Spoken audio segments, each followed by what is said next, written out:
अस्सलाम वालेकुम। हज एंड उम्रा पर जाने वाली तमाम खवातीन के जहन में एक सवाल होता है कि हम जो हज और उम्रा के लिए जो एहराम पहन के जाते हैं उसका कलर कैसा होना चाहिए, वो कैसा होना चाहिए, देखने में कैसा होना चाहिए, क्या उस एहराम को उतार कर चेंज किया जा सकता है, क्या हम उस एहराम को तब्दील कर सकते हैं। तो बहुत सारे ऐसे सवालों के जवाब लेकर आज की मैं इस वीडियो में हाजिर हुई। मैंने कहा था कि औरतों के एहराम के बारे में मैं एक वीडियो कंप्लीट जरूर बनाऊंगी। मेरी एक वीडियो पहले से बनी हुई है, लेकिन उसमें मैं खुद सामने आकर के मैंने बात नहीं की थी, लेकिन आज की इस वीडियो में मैं खुद सामने आकर के बात कर रही हूँ ताकि आप लोगों के तमाम वसवसे जो है वो खत्म हो जाए कि भाई क्या करना चाहिए लेडीज को। वो सिर्फ तस्वीरों पर मुश्तमिल थी मेरी वीडियो, तो वो भी माशाल्लाह बहुत से लोग देख रहे हैं। लेकिन इस वीडियो में आज मैं तमाम अंदेशे दूर कर दूंगी कि लेडीज का जो एहराम होता है क्या होता है। ये जो साइड पर आपको तस्वीरें चलती हुई नजर आ रही हैं, ये लेडीज का एहराम होता है और लेडीज के कपड़े ही उसका असल एहराम होता है। मर्दों के लिए 2 अनसिली चादरें होती हैं उसको भी चेंज कर सकते हैं। ये ना समझें कि वो उनकी जो अनसिली चादरें हैं वो उनको चेंज नहीं कर सकते। अगर एक चादर खराब हो गई तो आप अपने साथ हज के 5 दिन होते हैं, उसमें आप अपने साथ बैकपैक में दूसरी 2 चादरें ले जाएं। अगर एक चादर नापाक हो गई, गलीस हो गई, गंदी हो गई, आपको ऐसा है कि ये अब पहनने के काबिल नहीं रही, तो आप उस चादर को नई चादर से चेंज कर सकते हैं। ये मर्दों का हो गया। लेडीज का भी यही है। आपके ये जो नॉर्मल ये मैंने जो पहना हुआ है ये मेरा एहराम हो सकता है, ठीक है, चाहे वो किसी भी कलर का हो। लेकिन याद रखिएगा कि एहराम में ज्यादा जर्क बर्क कपड़े नहीं पहनने चाहिए, क्योंकि एहराम वो होता है जो सिंपल हो, सादा हो, जिसमें कोई ऐसी मीनाकारियां नहीं की हुई हो, जैसे कि कोई सितारे, मोती, चमक दमक, लश्कारे, ऐसा नहीं होना चाहिए, ठीक है। तो ये बात याद रखिएगा। औरत का लिबास उसका एहराम है। आप उस एहराम को, जैसे मैंने अगर ये एहराम पहना है ना, तो मैं अगर इस एहराम को चेंज करना चाहूँ तो ऐसी दूसरी चादर से, चाहे वो किसी भी कलर की हो लेकिन सिंपल हो, सादा हो, इसको चेंज कर सकती हूँ।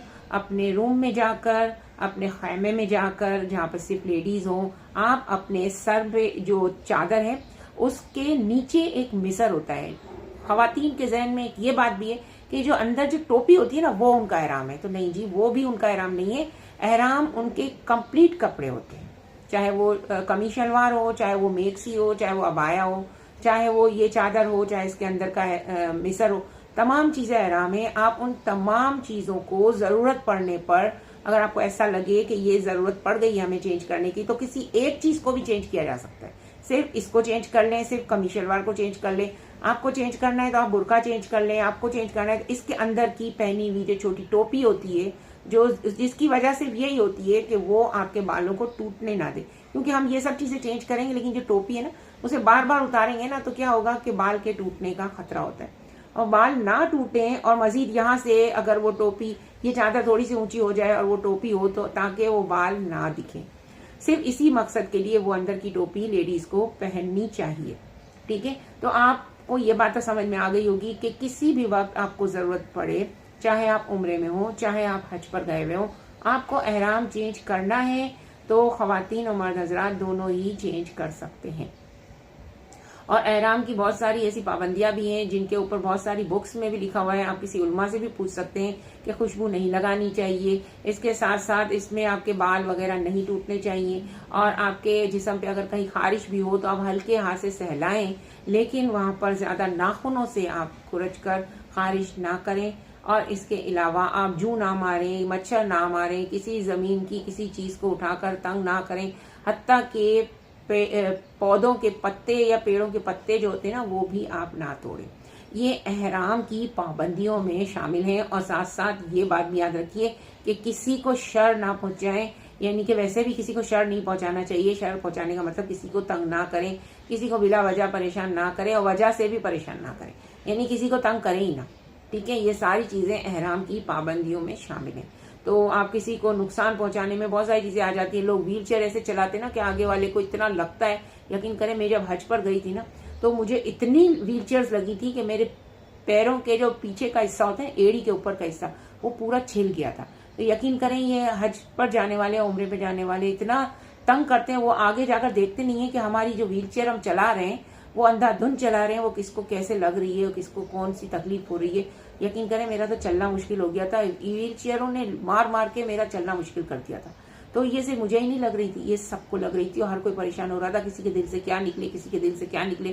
खैर अब तो सऊदी हुकूमत ने बहुत अच्छा इंतजाम किया है कि व्हील चेयर चलाने का जो ट्रैक है ना, खासतौर पे तवाफ के दौरान बहुत लगती थी, तो अब इसका ट्रैक ही अलग कर दिया है। लेकिन सिर्फ तवाफ के दौरान ही नहीं लगती, आप जब जा रहे होते हैं हरम शरीफ में तो भी वो लग रही होती हैं, हरम शरीफ के सहन में होते हैं तब भी लग रही होती हैं। लेकिन ज्यादातर जो लग रही थी ना वो तवाफ के दौरान लग रही थी और सही के दौरान। तो सही के दौरान तो पहले ही इन्होंने अलग ट्रैक बना लिया था, अब अल्लाह के करम से इन्होंने व्हील चेयर का अलग ट्रैक जो लोग लेके चलाते हैं, एक तो इलेक्ट्रॉनिक होती है ना उसका तो अलग ही था, लेकिन जो लोग लेके चलाते हैं ना वो पहले मताफ में चलाते थे। तो अब ये बहुत अच्छा कर दिया है इन्होंने, मताफ के अंदर अब व्हील चेयर लेकर चलाना जो है वो नहीं है, इसकी इजाजत नहीं है। तो ये अल्लाह के करम से अच्छा हो गया है और बहुत से लोगों को इससे तकलीफ होती है। कुछ औरतें जो है चूड़ियां पहन के जाती हैं कांच की, ये कांच की चूड़ियां जब टूटती हैं ना तो फिर बहुत परेशानी होती है लोगों के, जो मताफ में लोग चल रहे होते हैं, हरम शरीफ में लोग चल रहे होते हैं, उनके पैरों में ना चप्पल होते हैं ना मोजे होते हैं। अक्सर लोग तो बगैर मोजे के, मर्द हजरात खासतौर पे, लेडीज के तो पैरों में मोजे होते हैं, लेकिन पैरों में भी अगर मोजे हो ना तब भी वो कांच की चूड़ियों के जो कांच है ना वो टूट कर लगते हैं और इससे खून निकलता है। याद रखिएगा, गुनाह जारिया है ये। अगर आपकी चूड़ी लग गई तो अगर आप मर्द हैं और ये वीडियो देख रहे हैं तो अपनी खवातीन को यकीनन याद दिलाइएगा कि वो कांच की चूड़ियां पहनकर उम्रे के लिए या हज के लिए ना जाएं। और आप खुद चेक कीजिएगा, और अगर आप लेडीज देख रही हैं तो याद से किसी भी और लेडीज को ये जरूर मशवरा दीजिएगा। अगर मेरी वीडियो शेयर कर सके तो जरूर शेयर कीजिएगा, इससे बहुत से लोगों को प्रॉब्लम नहीं होगी और बहुत से लोग इस प्रॉब्लम से बचेंगे और इसकी दुआ आपको भी लगेगी और आप सदका जारिया में शामिल हो जाएंगे। कमेंट करके मुझे जरूर मजीद सवाल अगर आपके जहन में हो तो जरूर पूछिएगा। खवातीन का एहराम जो साइड पे पिक्चर्स नजर आ रही हैं, इसमें से कोई भी एहराम आप अपने लिए चूज कर सकती हैं जो आपके लिए इजी हो, जिसको आप इजीली वेयर कर सकें, जिसको आप आसानी से पहन सकें और जिससे आपको कोई परेशानी ना होती हो। ऐसा एहराम इन तमाम तस्वीरों में से कोई भी आप अपने लिए चूज कर सकती हैं और अपने लिए 2 एहराम एक्स्ट्रा अपने साथ अपने मुल्क से ले जाएं, यानी कि ऐसे अबाए या ऐसे कपड़े जो कि आप एहराम को चेंज करके दूसरे एहराम की सूरत में पहन सकें। वैसे आप कोई भी अपने कपड़े जो है वो एहराम की सूरत में पहन सकती हैं, बशर्ते कि आपके बाल नजर ना आए और आपके हाथ के सिर्फ इतनी हथेली के अलावा और हिस्सा नजर ना आए।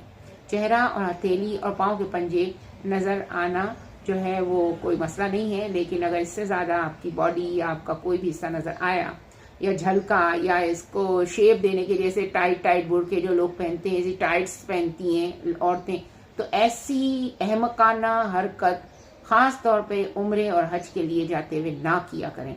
और कुछ लेडीज ने मुझे ये सवाल भी पूछा है, मुझे थोड़ी सा अफसोस भी हुआ कि क्या खवातीन को इतना नहीं पता कि मेकअप के अंदर उम्रा या हज नहीं होता, तो उम्रे में हम एहराम के साथ जो है वो क्या मेकअप कर सकते हैं। तो मैं इसका जवाब भी देना चाहती हूँ कि अगर आप एक बार मेकअप कर लेंगी तो आपका जब वजू खत्म होगा तो आप दोबारा क्या वापस मुंह धोकर दोबारा मेकअप करेंगी, क्या मेकअप करने के लिए गई हैं? तो खुदा के वास्ते आप जब आम घूमती फिरती हैं तो आप करती हैं, हालांकि इसमें भी इतना नहीं करना चाहिए लेकिन चलें फिर भी। लेकिन अगर आप उम्रे और हज के लिए गई हैं तो एहराम के साथ, खास तौर पे एहराम के साथ आपको ये मेकअप, ये परफ्यूम, ये डिओड्रेंट, ये सब चीज़ों को जो है ना खुदा हाफिज करके और फिर इसके बाद ये नियत करके हज और उम्रे पर जाना चाहिए। और अगर आप ये नहीं कर सकती तो आप फिर ये काम करने जाएं भी नहीं, क्योंकि ये काम करने के लिए अगर आप जा रही हैं तो इन चीज़ों को खैराबाद कहकर जाएं। उम्मीद है आपको मेरी वीडियो पसंद आई होगी। मैं थोड़ी सी स्ट्रिक हो जाती हूँ क्योंकि मुझे बहुत अच्छा नहीं लगता कि लोग जो है वो इस तरह की बातें करते हैं कि भाई हम मेकअप करें, हम लिपस्टिक लगाएं, हम ये करें वो करें।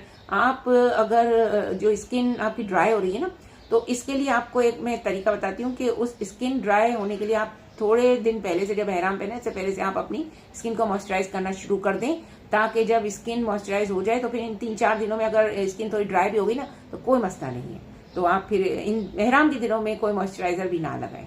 ठीक है, उम्मीद है आपको मेरी वीडियो पसंद आई होगी। पसंद आई तो लाइक शेयर जरूर कीजिएगा, अपनी बहन को दुआ में जरूर याद रखिएगा। अपना बहुत ख्याल रखिएगा। मिलते हैं नेक्स्ट वीडियो में, तब तक के लिए अल्लाह निगहबान।